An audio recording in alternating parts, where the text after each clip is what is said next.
those who do wickedly against the covenant, he shall corrupt with flattery. But the people who know their Elohim shall be strong and carry out great exploits.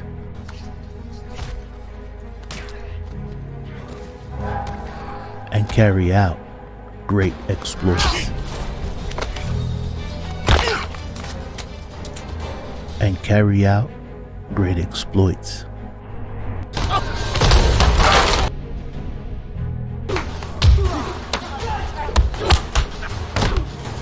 And carry out great exploits.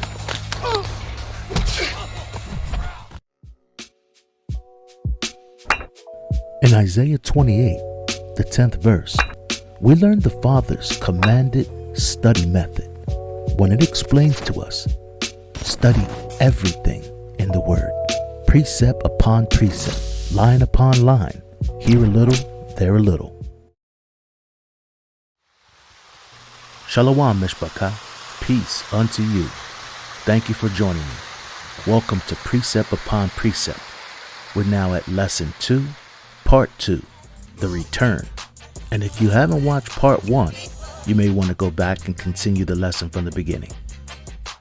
All throughout Scripture, we see the Most High promise to gather a remnant into a safe place for the final 3.5 years of his anger.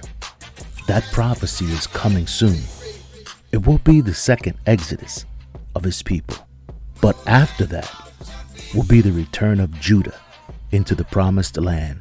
And behold, on that great and dreadful day of Yahuwah, it's explained in Zechariah 14 that the tribe of Judah will be present and will join in the fight.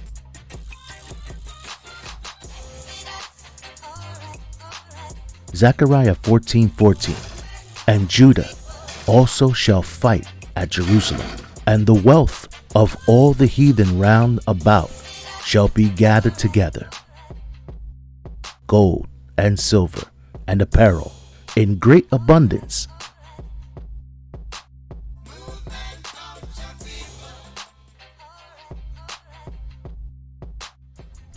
Zechariah 14:1, behold, a day of Yahuwah is coming when your plunder will be divided in your presence. In this verse, Yah explains his punishment for those who have plundered Jerusalem. And in verse 2, he says he will use the nations to do it. If he's using the nations, that means someone else is ruling Jerusalem at the time. Who? In Isaiah 13:6, wail, a day of Yahuwah is near. It will come as destruction from the Almighty. Note the timing. In this cross-reference in Isaiah 13:6, it's towards the end, around the time of the wrath of Yah. Zechariah 14:2, I will gather all the nations to Jerusalem to fight against it. The city will be captured, the houses ransacked, and the women ravaged. Half of the city will go into exile, but the rest of the people will not be taken from the city. And to be abundantly clear real quick, in verse 1 and 2, we're seeing the events that happened prior to the arrival of Judah. You see, the nations were gathered also to Jerusalem, the same nations which the Messiah comes to bring the wrath upon. Understand what you're reading here in the Zechariah verse is what happens to Jerusalem in the end before the millennial reign period begins. Let's read that Zechariah 14:14 family one more time, and then 3 powerful precepts to prove that time period, because on that great and dreadful day of Yahuwah, it explains in Zechariah 14 that the tribe of Judah will be present and will join in the fight. And the verse reads, and Judah also shall fight at Jerusalem, and the wealth of all the heathen round about shall be gathered together, gold and silver and apparel in great abundance. Isaiah 5:5. Now I will tell you what I am about to do to my vineyard. I will take away its hedge, and it will be consumed. I will tear down its wall, and it will be trampled. Isaiah 63:18. For a short while your people possessed your holy place, but our enemies have trampled your sanctuary. These are precepts to Luke 21:24. In Luke we see who was in Jerusalem until the time mentioned in Zechariah. How do we know this? Because the verse says, those same people will be trodden down on Jerusalem until the time of the Gentile is complete. Actually, let's go ahead and read that. Luke 21:24. And they shall fall by the edge of the sword, and they shall be led away captive into all the nations.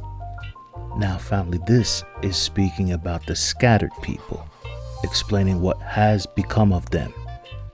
And now the second half of this verse goes on to say what has become of Jerusalem and its current inhabitants in the land. When it goes on to say, and Jerusalem shall be trodden down of the Gentile until the times of the Gentiles be fulfilled.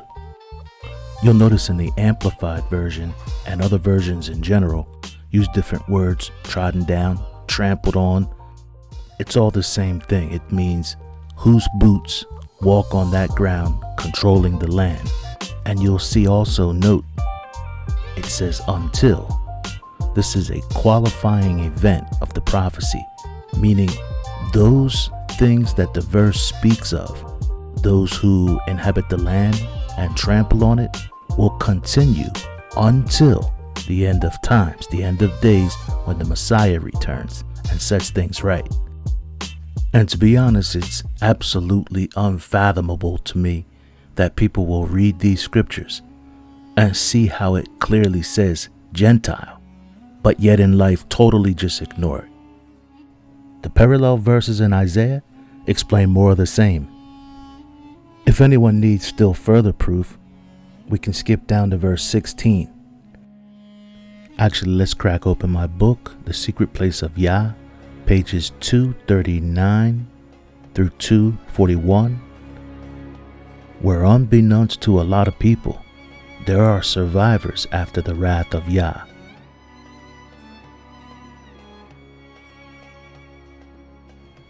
And verse 16 explains that those survivors of the nations will be required once a year to come to the holy place and celebrate the Feast of Tabernacles with the Yahudim. Well, family, speaking of feasts, I'd like to wish everyone a happy Passover and a blessed Feast of Unleavened Bread.